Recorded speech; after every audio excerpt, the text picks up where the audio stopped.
Hello everyone, welcome back to my channel and welcome back to the new exciting vlog. কতগুলো blog জমে আছে, এখন একটা ব্লগও ছাড়া হয়নি, সব আস্তে আস্তে ছাড়বো।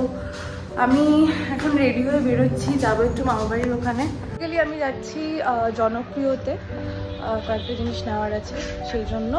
তো ব্লগটা স্টার্ট করছি, দেখতে থাকো। জানি ব্লগটা অনেকটাই দেরিতে আপলোড করছি, অনেক মাস পরে আপলোড করছি। আসলে কাজের এতটাই প্রেশার থাকার কারণে ব্লগিং, এডিটিং কোনোটাই হয়ে উঠছিল না।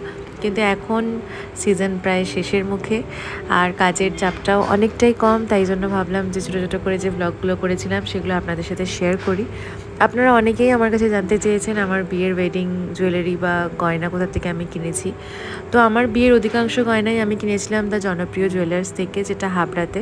অনেকেই হয়তো এটার নাম শুনেছেন বা জানেন বা কিনেছেন এখান থেকে।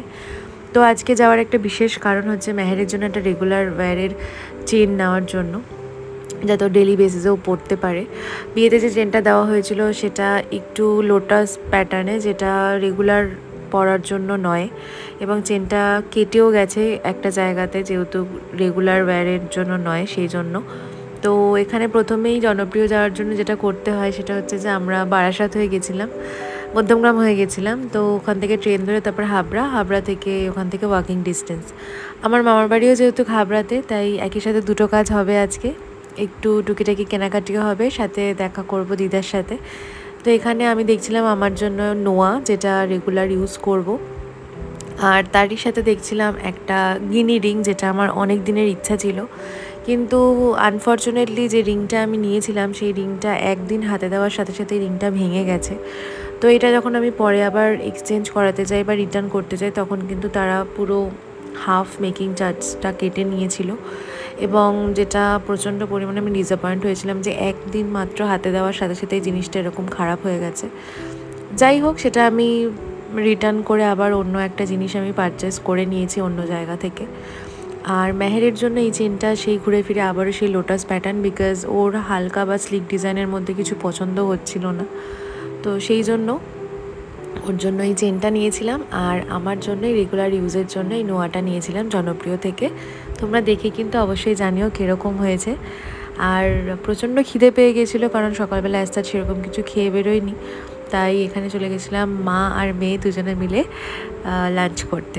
মামার বাড়িতে গেলে এই জায়গাটায় আসা হয় লাঞ্চের জন্য। এখানে খাবার খুবই ফেমাস। আমার এক্স্যাক্টলি রেস্টুরেন্টটার নাম এই মুহূর্তে মনে পড়ছে না, যদি মনে পড়ে আমি ডেফিনেটলি শেয়ার করে দেবো বা ডেসক্রিপশন বক্সে দিয়ে দেবো। আর এখানে আমরা অর্ডার করেছিলাম ফ্রাইড রাইস, চিলি চিকেন আর চিলি ফিশ, যেটা অনেকটা ছিল কোয়ান্টিটি, আমরা পুরোটা খেয়ে শেষ করতে পারিনি, তাই বাড়ির জন্য আবার পার্সেল নিয়ে চলে এসেছিলাম। আর এরপরে এখান থেকে খেয়ে দিয়ে আমরা যাব মামার বাড়িতে দিদার সাথে দেখা করতে। দিদা এতদিন আমাদের কাছেই ছিল, তো যেহেতু দিদার বাড়ি ওখানে একটা টান থেকেই যায়, তাই মা আবার কিছুদিনের জন্য দিদাকে এখানে রাখতে এসেছিল।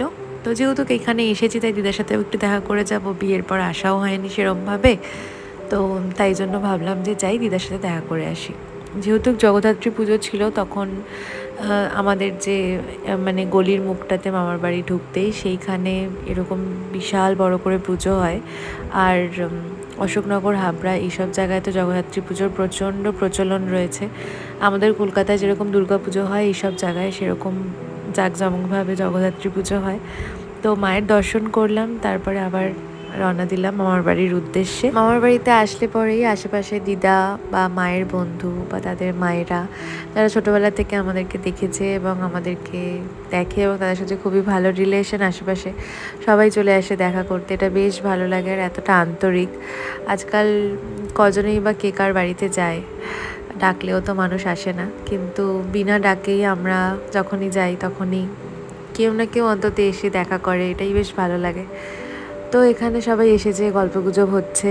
বিয়ের পর যেহেতু গেছিলাম, সেই সব নিয়ে আলোচনা হচ্ছে যে বিয়ে কীরকম কাটলো, বর কীরকম, যেহেতু ইন্টারকাস্ট ম্যারেজ, তো সেই সব নিয়ে নানান ডিসকাশন, নানান রকম আলোচনা।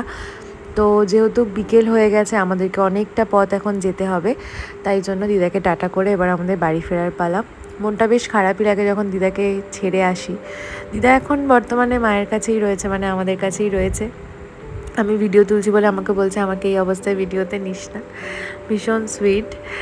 আর চারিপাশটা কি সুন্দর আলোকসজ্জায় একদম সাজানো।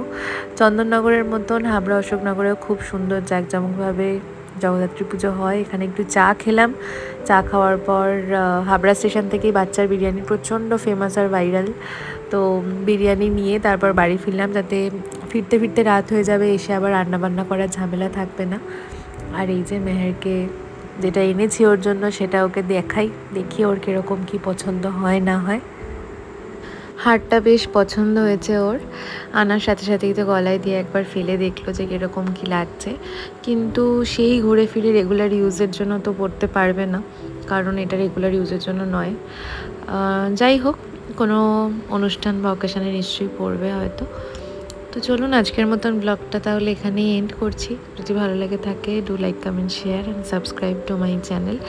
আপনাদের ভালোবাসা এবং আপনাদের এত সাপোর্ট আছে বলেই আমার এই ছোট্ট পরিবারটা আস্তে আস্তে এগিয়ে চলেছে। ভালো লাগলে অবশ্যই একটা লাইক করে দেবেন।